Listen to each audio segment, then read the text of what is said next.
7। विषय हिंदी। अध्याय 1। अध्याय है हम पंछी उन्मुक्त गगन के। इस अध्याय के लेखक हैं शिव मंगल सिंह सुमन। कठिन शब्दार्थ। उन्मुक्त यानी खुला, पिंजरबद्ध, पिंजरे में बंद। आगे देखते हैं।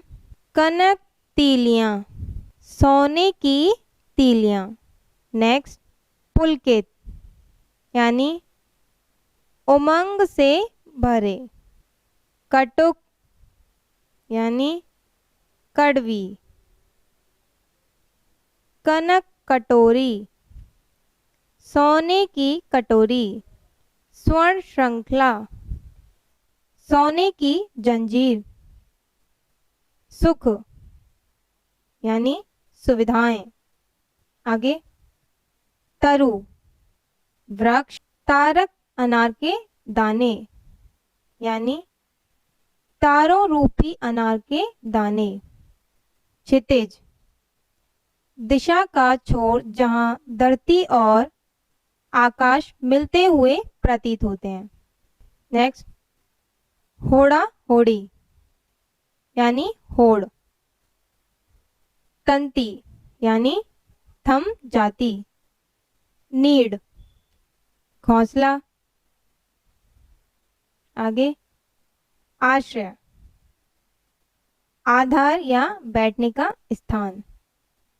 आकुल बेचैन। नेक्स्ट। विघ्न बाधा या रोक। अब हम यहाँ से अपनी कविता पढ़ने वाले हैं। हम पंछी उन्मुक्त गगन के, पिंजरबद्ध ना गा पाएंगे, कनक तीलियों से टकराकर पुलकित पंख टूट जाएंगे। अब इसका हम संदर्भ एवं प्रसंग देखते हैं। प्रस्तुत पाद्यांश हमारी पाठ्य पुस्तक वसंत के हम पंछी उन्मुक्त गगन के नामक पाठ से लिया गया है। इसके रचयिता शिव मंगल सिंह सुमन है।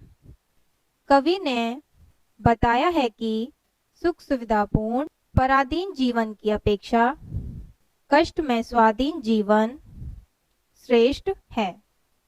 कवि ने इस कविता में ये बताया है कि सुख सुविधाओं से भरे हुए जीवन की अपेक्षा दुखों से भरा हुआ जीवन श्रेष्ठ है, मतलब अच्छा है।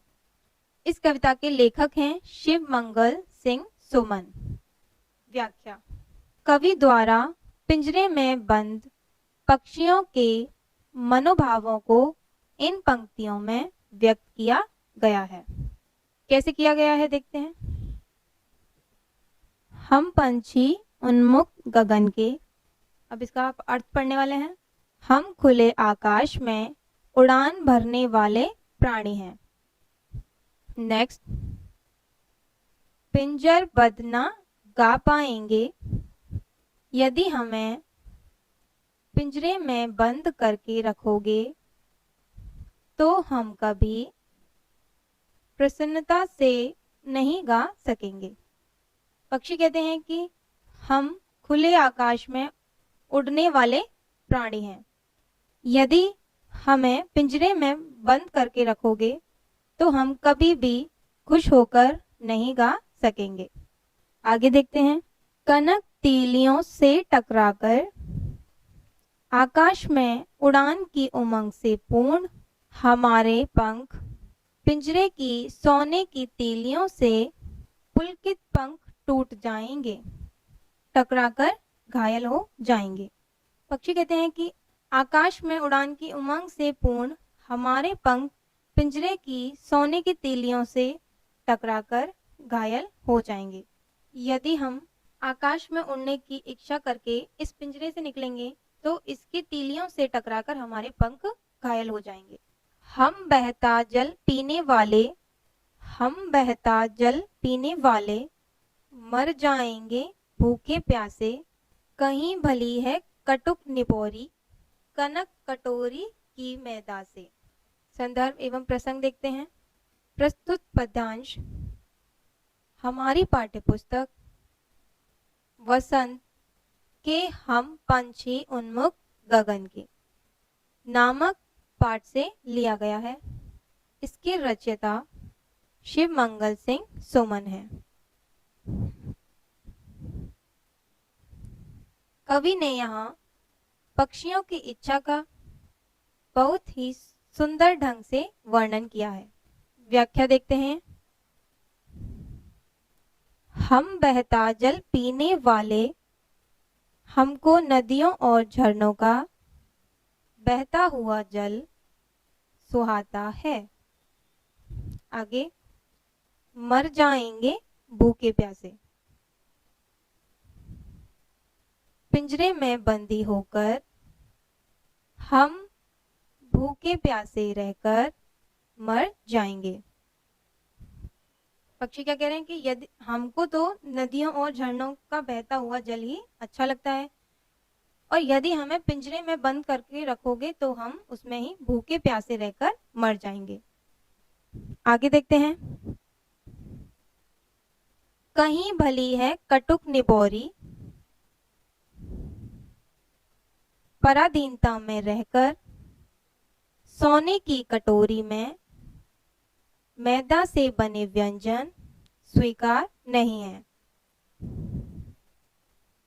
कनक कटोरी की मैदा से स्वाधीन रहकर नीम की कड़वी निबोरी खाना स्वीकार है।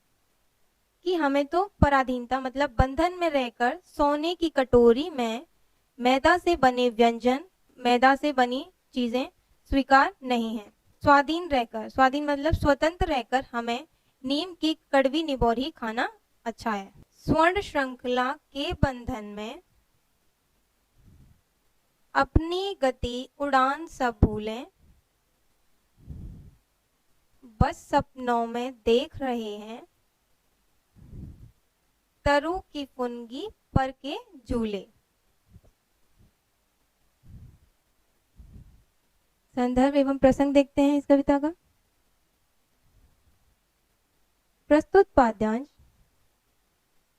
प्रस्तुत पद्यांश हमारी पाठ्यपुस्तक वसंत के हम पंछी उन्मुख गगन के नामक पाठ से लिया गया है। इसकी रचयिता शिव मंगल सिंह सुमन है। कवि ने यहाँ पक्षियों की इच्छा का बहुत ही सुंदर ढंग से वर्णन किया है। इस कविता में भी कवि ने पक्षियों की इच्छा का सुंदर ढंग से वर्णन किया है। व्याख्या करते हैं। स्वर्ण श्रृंखला के बंधन में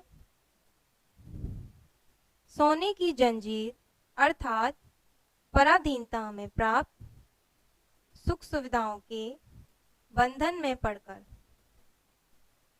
आगे अपनी गति उड़ान सब भूलें, हम अपनी गति और उड़ान भूल गए हैं। आगे देखते हैं। बस सपनों में देख रहे हैं तरु की फुनगी पर के झूले।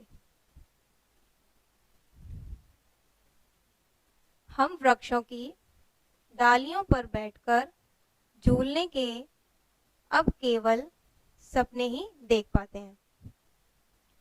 कि हम तो बस अब वृक्षों की डालियों पर बैठकर झूलने के केवल सपने ही देख रहे हैं। आगे, ऐसे थे अरमान की उड़ते, नीले नभ की सीमा पाने, लाल किरण सी चोंच खोल, चुनते तारक अनार के दाने। संदर्भ एवं प्रसंग देखते हैं। प्रस्तुत पदांश हमारी पाठ्यपुस्तक वसंत के हम पंछी उन्मुख गगन के नामक पाठ से लिया गया है। इसके रचयिता शिव मंगल सिंह सुमन है। आगे देखते हैं। कवि ने यहाँ पक्षियों की इच्छा का बहुत ही सुंदर ढंग से वर्णन किया है कि यहाँ भी पक्षियों ने इच्छा का सुंदर ढंग से वर्णन किया है। कैसे किया है देखते हैं व्याख्या में। ऐसे थे अरमान की उड़ते हमारे, पक्षी कह रहे हैं, मन में इच्छा थी नीले नभ की सीमा पाने, हम नीले आकाश की सीमा तक उड़ते चले जाएं। हमारे मन में, हमारे मतलब पक्षी कह रहे हैं कि हमारे मन में इच्छा थी कि हम नीले आसमान की सीमा तक उड़ते चले जाएं। आगे देखते हैं। लाल किरण सी चोंच खोल चुगते तारक अनार के दाने, और अपनी लाल किरणों जैसी चोंचों से अनार के दानों जैसे तारों को चुगें। कि हम अपनी लाल किरण जैसी चोंच से, मतलब लाल कलर की चोंच होती है चिड़िया की, तो हम अपनी लाल किरण जैसी चोंच से अनार के दानों रूपी तारों को चुगें, मतलब खाएं। आगे देखते हैं। होती सीमाहीन क्षितिज से इन पंखों की होड़ा होड़ी, या तो क्षितिज मिलन बन जाता या तुनती सांसों की डोरी। संदर्भ एवं प्रसंग देखते हैं इस कविता का। प्रस्तुत पदांश हमारी पाठ्यपुस्तक वसंत के हम पंछी उन्मुख गगन के नामक पाठ से लिया गया है। इसके रचयिता शिव मंगल सिंह सुमन है। कवि ने यहाँ पक्षियों की इच्छा का बहुत ही सुंदर ढंग से वर्णन किया है। पक्षियों ने इच्छा का, कवि ने पक्षियों की इच्छा का सुंदर ढंग से वर्णन किया है। देखते हैं व्याख्या। होती सीमाहीन क्षितिज से, यदि हम स्वतंत्र होते तो इन पंखों की होड़ा होड़ी, हमारे पंख क्षितिज तक पहुंचने की होड़ लगाया करते। यदि हम स्वतंत्र होते तो हम अपने पंखों से क्षितिज तक पहुंचने की होड़ लगाते। आगे। या तो क्षितिज मिलन बन जाता,